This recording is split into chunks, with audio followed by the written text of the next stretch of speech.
আচ্ছা ভাই, আপনার নামটা কি? বুঝি নাই। কি নাম? রহিম। আপনার বাবার নাম? বুঝি নাই, জোরে বলেন।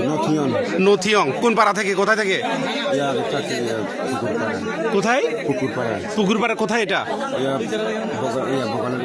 বগালে। থানচি নাকি রুমা? রুমা। আচ্ছা, আপনার নামটা ভাইয়া?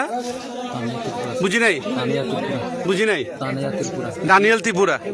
দানিয়েল তানিয়েল। আচ্ছা আচ্ছা, বাবার নাম?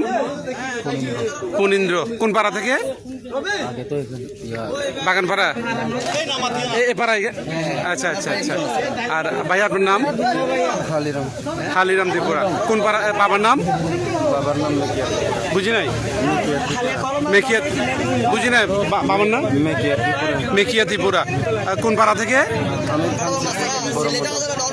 থানচি বড় মদক। আচ্ছা, আপনার বাবার নাম কি বলছেন যে? ফণীন্দ্র ত্রিপুরা।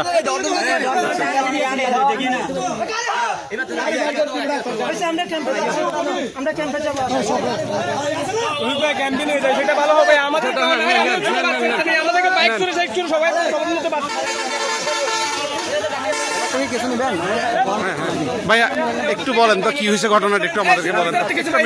একটু কথা বলেন। অস্ত্র বলতে তেমন কিছু ভাইয়া ভাই কি বলেন তো, ঘটনা কি হয়েছে? 11টার মধ্যে আমরা যখন ওখানে ঘুমাইছিলাম, হঠাৎ মধ্যে দরজার মধ্যে ধাক্কা দিছে। তখন আমি ভয় পাইছি, দরজা খুলতেছিলাম না, হঠাৎ কোন যেন দরজা ভাইঙ্গা লাঠি দিয়া আমারও বাইর করছে। তারপর আমারও বাইর করার সাথে সাথে আমার ওখানে একটা ছিল, সেটা দিয়ে আমার ইয়া করে আমার বউরা অনেক মারছে ভাই। তারপর আমার বউরা ছেড়ে দিছে, আমারও বাইন্দে চোখ বাইন্দে হাত ধরে নিয়ে গেছে। এমন মারছে। ওদের হাতে কি অস্ত্র ছিল? ওদের হাতে একটা চুরি ছিল। আর কিছু দেখিনি, আমার চোখ বন্ধ করে ফেলছে হাত। ও আচ্ছা আচ্ছা আচ্ছা আচ্ছা। তো আপনি কিভাবে রেহাই পাইছেন? আমি এরা যখন শিকার করতে গেছে, ওদের বই ওরা হাত পেয়েছে, তখন আমি বলতেছি ভাই আমাকে ছেড়ে দেন, আমি কোনো মতো পালাবো না। ওরা যখন নিচে নামছে, আমি তারপর উপর দিকে চলে আসছি। তারপর এরা আমাকে পাইছে আর কি। কোথা থেকে পাইছে আপনাদের? কি পাহাড়ের নাম আমি জানি না, অনেক দূরে নিয়ে গেছে। আপনার নামটা কি বলবেন? আব্দুল খালেক। আপনার বাবার নাম? বুঝি নাই। মোহাম্মদ শফিক। শফিক। গ্রাম? বদুজিরি। আচ্ছা।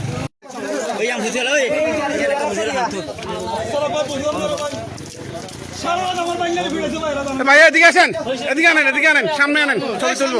চিনেজন? হ্যাঁ, আরো কাছে আসেন। হ্যাঁ।